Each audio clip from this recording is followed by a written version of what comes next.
Hello साथियों, good class में आपका स्वागत है।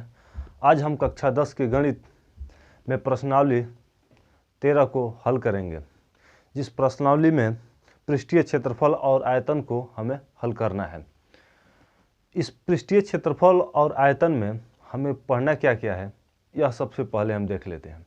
हमें पढ़ना है घन, घनाभ, बेलन, शंकु, गोला, अर्धगोला और छिन्नक को पढ़ना है। आज हम सबसे पहले घन और घनाभ को देख लेंगे कि इसमें होता क्या है, इसके आयतन कैसे आते हैं, क्षेत्रफल कैसे आते हैं। ठीक, तो चलिए इसे हल कर लेते हैं। हम जानते हैं कि घन, घनाभ, बेलन, शंकु, गोला, अर्धगोला और छिन्नक ये सभी त्रिविमीय आकृति होती है। त्रिविमीय आकृति में 3 भुजाएं होती हैं, लंबाई, चौड़ाई, ऊंचाई। त्रिविमीय आकृति स्थान घेरती है।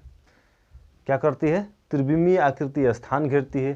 त्रिविमीय आकृति में 3 विमाएं होती है, जैसे कि आप लोगों के सामने यह दिया गया है।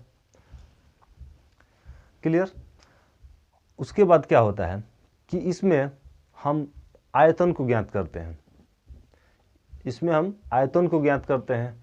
उसके बाद वक्र पृष्ठ का क्षेत्रफल ज्ञात करते हैं, कुल पृष्ठीय क्षेत्रफल ज्ञात करते हैं।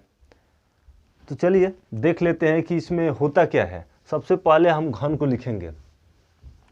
घन वह आकृति होती है जिसकी तीनों विमाएं आपस में बराबर होती है। देखिए, यह लंबाई, यह चौड़ाई और यह ऊंचाई, तीनों विमाएं आपस में बराबर होती है। लंबाई बराबर चौड़ाई बराबर ऊंचाई, मतलब कि तीनों विमाओं का माप एक ही होगा। तो यह हो गया लंबाई, चौड़ाई, ऊंचाई, मतलब कि भुजा गुणे भुजा गुणे भुजा, यानी तीनों विमाएं एक ही होता है। ठीक, तो हम क्या करेंगे, सबसे पहले देख रहे हैं कि जो यह घन होता है, घन के फलके कितने होते हैं, कोने कितने होते हैं और किनारे कितने होते हैं। हम यहाँ पर लिख रहे हैं कि घन के सतह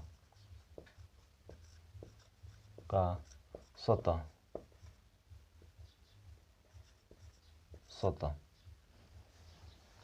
या फलक लिखते हैं, घन का फलक लिख लेते हैं। फलक, घन के 6 फलके होते हैं। घन के कितने फलके होते हैं? 6 फलके होते हैं। घन के कितने कोने होते हैं? कोने, घन के 8 कोने होते हैं। देखिए, इसमें 6 फलके कौन कौन से हैं? एक इधर 2, मतलब कि किसी हम कमरा देख रहे हैं, उस वह कमरा अगर घनाकार है तो उसकी 6 फलके होती है। एक ऊपर, एक नीचे, 2, एक दाएं, एक बाएं, 4 हो गई, एक सामने और एक पीछे, मतलब कि 6 फलके होती है। इसमें 6 फलके हो गए। कोने कितने होते हैं? 8 कोने होते हैं। ठीक, इसमें देखिए 1, 2, 3, 4, 5, 6, 7, 8, इसमें कोनों की संख्या कितनी हो गई? 8। किनारों की संख्या कितनी होती है? तो 12। किनारों की संख्या,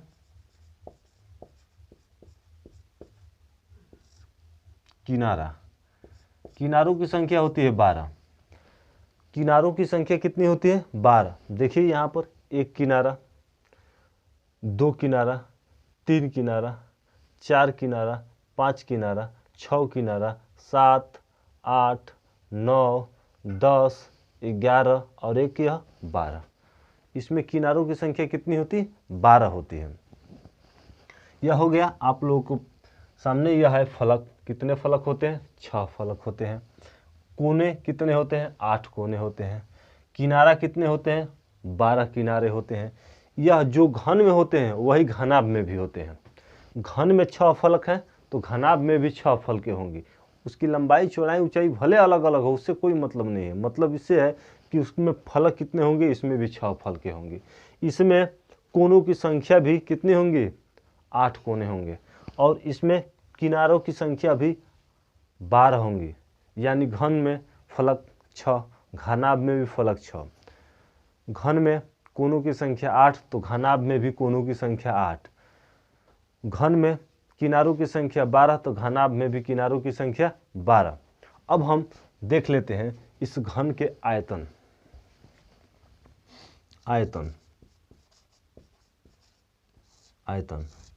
आयतन बराबर होता है लंबाई गुणे चौड़ाई गुणे ऊंचाई। आयतन बराबर क्या होता है? लंबाई गुणे चौड़ाई गुणे ऊंचाई। जैसे आयतन का मतलब होता क्या है? जैसे कि हम कोई एक खोखला डब्बा है, वह घन के आकार का है, तो उसके अंदर हम पानी को रख देंगे, उस पानी का आयतन ही इसका क्या होगा? आयतन होगा। जैसे कोई एक खोखला डब्बा है, उसका जो बाहरी दीवारें हैं नगण्य के बराबर है, तो उसमें भरे जाने वाले पानी या भरे जाने वाले कुछ अन्य पदार्थों को हम आयतन में ज्ञात करते हैं। किस में ज्ञात करते हैं? आयतन में ज्ञात करते हैं। तो वही इसमें होता है, आयतन बराबर होता है लंबाई गुणे चौड़ाई गुणे ऊंचाई। तो लंबाई है भुजा, चौड़ाई भी क्या है? भुजा, ऊंचाई भी क्या है? भुजा। ठीक। अब हम इसको हल करेंगे तो हमें पता है कि जब भी किसी संख्या का आधार बराबर रहता है तो गुणा करते समय घात को जोड़ देते हैं। तो यह हो जाएगा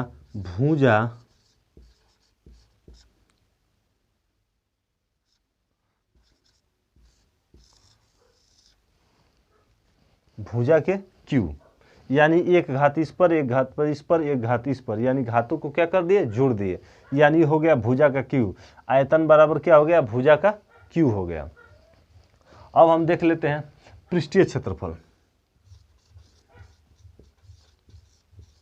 पृष्ठीय क्षेत्रफल बराबर होता है, इसमें कितने फलक होते हैं? 6 फलक होते हैं। जब 6 फलक होंगे तो 6 फलों का हमें क्षेत्रफल ज्ञात करना है। 6 फलकों का क्षेत्रफल यानी 6 गुणे, चूंकि इनकी भुजाओं की लंबाई और चौड़ाई दोनों बराबर है, तो यह हो जाएगा 6 गुणे भुजा की स्क्वायर। क्या हो जाएगा? 6 गुणे भुजा का स्क्वायर। यही पूछ देगा कि सिर्फ 5 भुजाओं का हमें क्षेत्रफल ज्ञात करना है। कुछ नहीं, यहाँ पर 6 के जगह पर हम 5 लिख देंगे और क्या करेंगे? भुजा गुणे भुजा से हम हल कर लेंगे। या इसके अन्य कई रास्ते हैं हल करने के लिए। जैसे यह भुजा गुणे भुजा है, हम वर्ग में देखेंगे कि वर्ग की भुजाएं बराबर होती है, तो हमें क्षेत्रफल निकालने के लिए क्या करना होता है? भुजा गुणे भुजा होता है। तो एक फलक का क्षेत्रफल निकलेगा, इसमें 6 फलक हैं, हम 6 से गुणा कर देंगे, तो यही आ गया। उसके बाद यह हो गया पृष्ठीय क्षेत्रफल। एक चीज होता है इसमें, सबसे लंबे रखे जाने वाले छड़, इसमें सबसे लंबे रखे जाने वाले छड़ की लंबाई ज्ञात करना है। तो हम क्या करेंगे, इसमें सबसे लंबे रखे जाने वाले छड़ बराबर यह हो जाएगा भुजा के, यहाँ पर हमने क्या माना? भुजा बराबर ए माना है, तो हम सीधा अब ए लिख रहे हैं यहाँ पर। भुजा के अंडर रूट भुजा के स्क्वायर प्लस ए के स्क्वायर और प्लस ए के स्क्वायर। जब इसको हल करेंगे तो यह हो जाएगा 3a के स्क्वायर अंडर रूट 3a के स्क्वायर। जब इसको हम निकाल देंगे तो यह हो जाएगा a अंडर रूट 3। यानी घन के अंदर रखे जाने वाले सबसे लंबे छड़ की लंबाई होती है a रूट 3। क्लियर? अब देखिए, हम कोई छड़ है तो इसको इस कोने से लेकर के, इस कोने से लेकर के और इस कोने तक रखेंगे, यानी यही होगा सबसे बड़ा छड़। चलिए, यह हो गया घन। अब हम देख लेते हैं घनाभ। चूंकि घनाभ की 6 फलकें होती हैं, घनाभ में 6 फलकें होती हैं, घनाभ में 8 कोने होते हैं, घनाभ में 12 किनारे होते हैं। जो घन के होते हैं, जो घन के फलक, कोने, किनारा जो होता है वही घनाभ में भी होता है। तो हम इसमें अब आयतन को निकालेंगे। तो आयतन होता है आयतन बराबर, हमने इसमें देखा लंबाई गुणे चौड़ाई गुणे ऊंचाई, इसमें भी हम कर देंगे लंबाई बाई गुणे चौड़ाई गुणे ऊंचाई, यानी यह हो गया, एक हो गया आप लोग का यह सूत्र हो गया।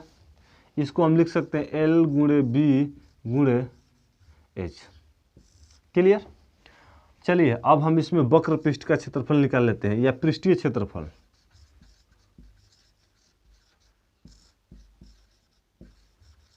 बराबर पृष्ठीय क्षेत्रफल बराबर होता क्या है, इसमें देखिए, चूंकि यह घनाभ है, घनाभ का सतह एक सतह आयताकार होगा। क्या होगा? आयताकार होगा। तो जब आयताकार होगा तो चूंकि एक साइड के सतह आयताकार है, मतलब कि उसकी चारों सतहें आयताकार होगी, लेकिन एक सतह का जो क्षेत्रफल होगा वही उसके विपरीत सतह का भी क्षेत्रफल होगा। क्लियर। तो हम क्या करते हैं, इसमें सबसे पहले हम क्या करेंगे कि यह हम देखेंगे कि जैसे यह एक सतह है, एक ऊपर वाली सतह, इस सतह के क्षेत्रफल और इस सतह का क्षेत्रफल दोनों आपस में बराबर होगा। इस सतह का क्षेत्रफल और इस सतह का क्षेत्रफल इतने वाले यह बराबर होगा। और यह जो पूरा यह बड़ा वाला है, इसका क्षेत्रफल और इसका क्षेत्रफल बराबर होगा। तो हम क्या करेंगे, लंबाई गुणे चौड़ाई, हल कर लिए। यह एक भाग का क्षेत्रफल हो गया, इसमें हमने 2 से क्या कर दिया, गुणा कर दिया, गुणा कर दिया, प्लस उसके बाद से हम चौड़ाई गुणे ऊंचाई ले लिया, इसमें हम 2 से गुणा कर दिए। उसके बाद से हमने क्या कर लिया, उसके बाद हमने इसमें ले लिया ऊंचाई गुणे लंबाई, ऊंचाई गुणे लंबाई गुणे 2।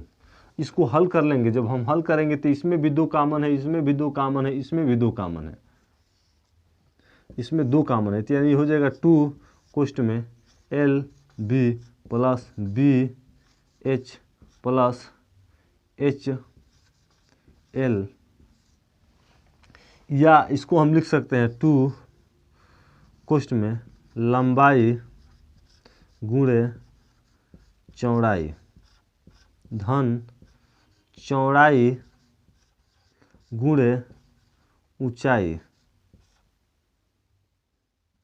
ऊंचाई धन ऊंचाई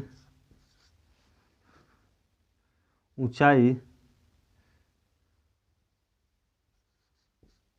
ऊंचाई गुणे लंबाई। यह हो गया आपका एक सूत्र हो गया। क्लियर। यह हो गया आपका एक सूत्र, यह है गया। इसको हम उसके बाद हम लिखेंगे कि इसमें भी एक लंबी छड़ रखी जाएगी, तो इसको भी हम क्या कर लेंगे, अंदर रखी जाने वाली छड़, छड़ या बांस की लंबाई, यह हो जाएगा under root L square plus B square plus H square. यह हो जाएगा एक अलग सूत्र। क्लियर। तो आज हम इस वीडियो में घन को घनाभ को हल किया। उसके बाद एक और हम देख लेते हैं, हम इसके बाद बेलन को देख लेते हैं। हम इसके बाद किसको देख लेते हैं, बेलन को देख लेते हैं। बेलन, चलिए, तो यह है आप लोगों का बेलन।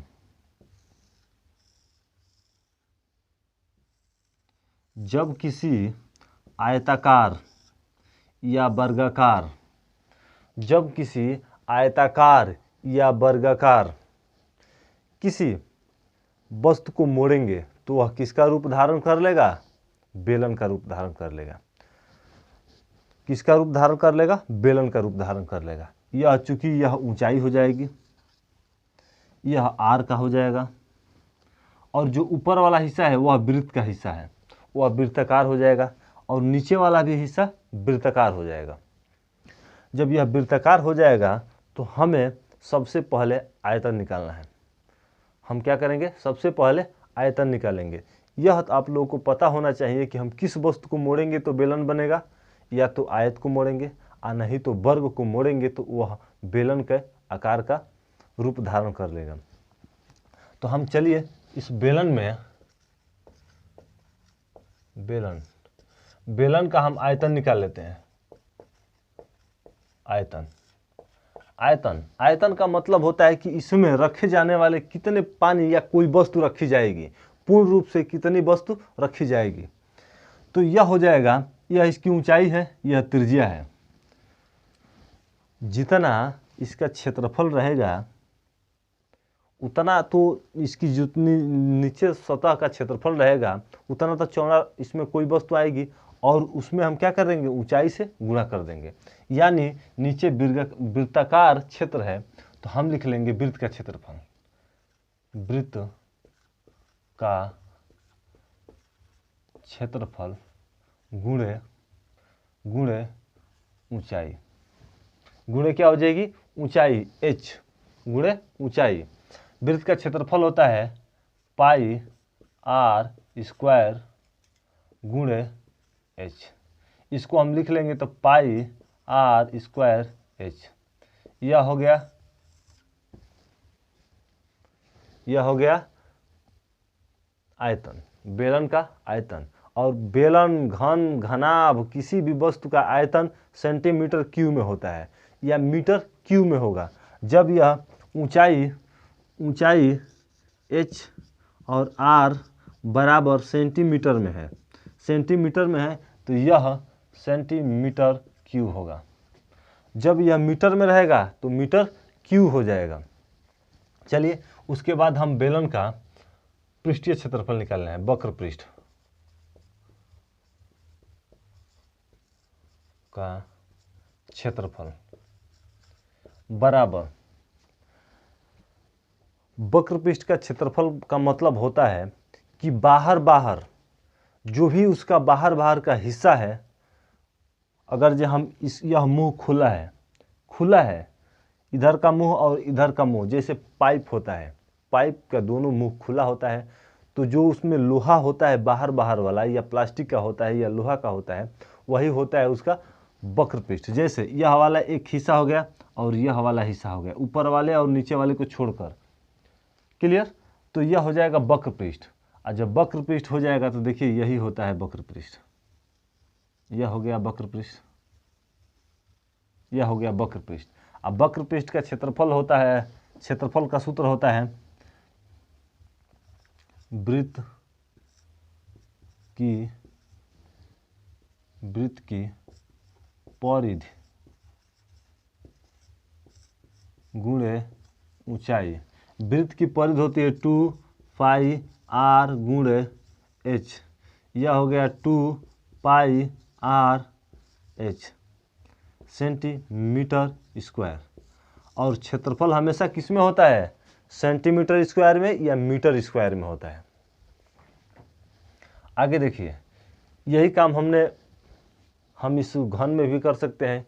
आयतन हमेशा सेंटीमीटर क्यूब में, पृष्ठीय क्षेत्रफल हमेशा स्क्वायर में होगा। अब हम इसका संपूर्ण पृष्ठ निकाल लेते हैं।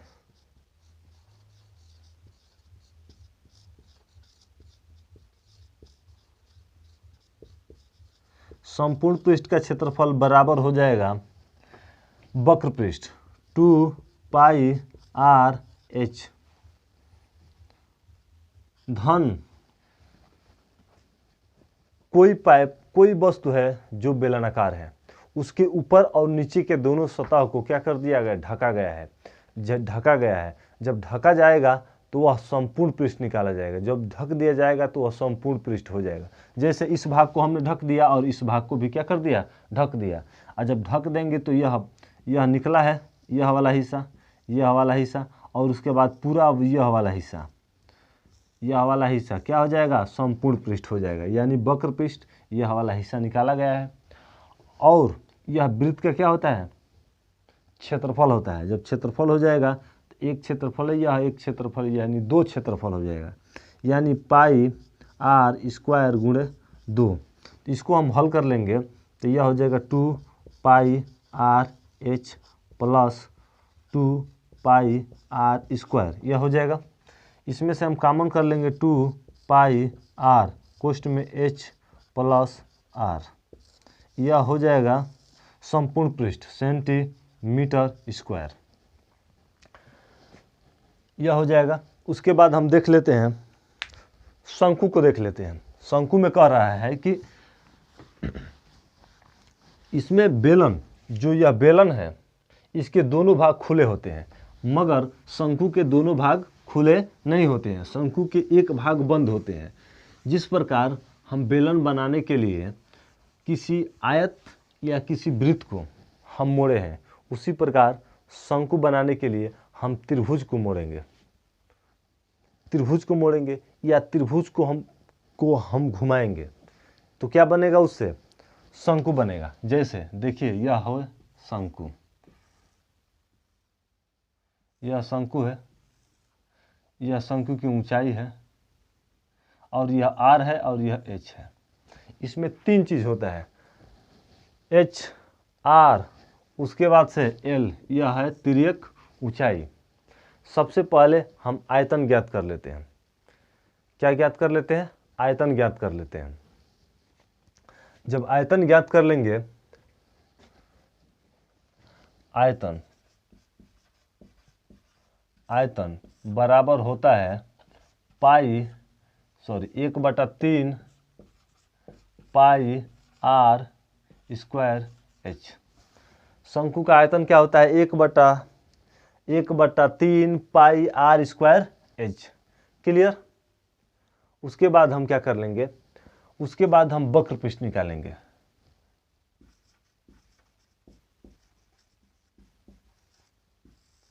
वक्र पृष्ठ का क्षेत्रफल।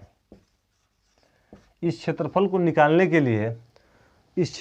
निकालने के लिए सबसे पहले हमें एक चीज और निकालना होगा, एल का मान निकालेंगे तो ही हमें वक्र पृष्ठ का मान ज्ञात हो जाएगा।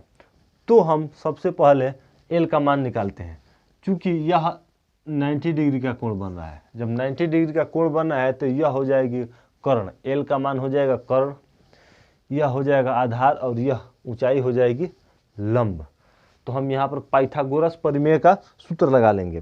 किसका सूत्र लगा लेंगे? पाइथागोरस परिमेय का सूत्र लगाएंगे। जब पाइथागोरस परिमेय का सूत्र लगाएंगे तो यह हो जाएगा एल बराबर √h का स्क्वायर प्लस आर का स्क्वायर हो जाएगा। एल का मान निकल गया। अब एल का मान निकल गया तो इससे हम वक्र पृष्ठ का क्षेत्रफल निकाल सकते हैं। वक्र पृष्ठ का क्षेत्रफल होता है पाई आर एल। यह क्या हो गया? पाई आर एल सेंटीमीटर स्क्वायर, क्योंकि सभी का सभी क्या है? सेंटीमीटर में है। एच एल और आर बराबर क्या है? सेंटीमीटर में है, सेंटीमीटर। अब देखिए उसके बाद यह हो गया। अब हम निकालेंगे संपूर्ण पृष्ठ।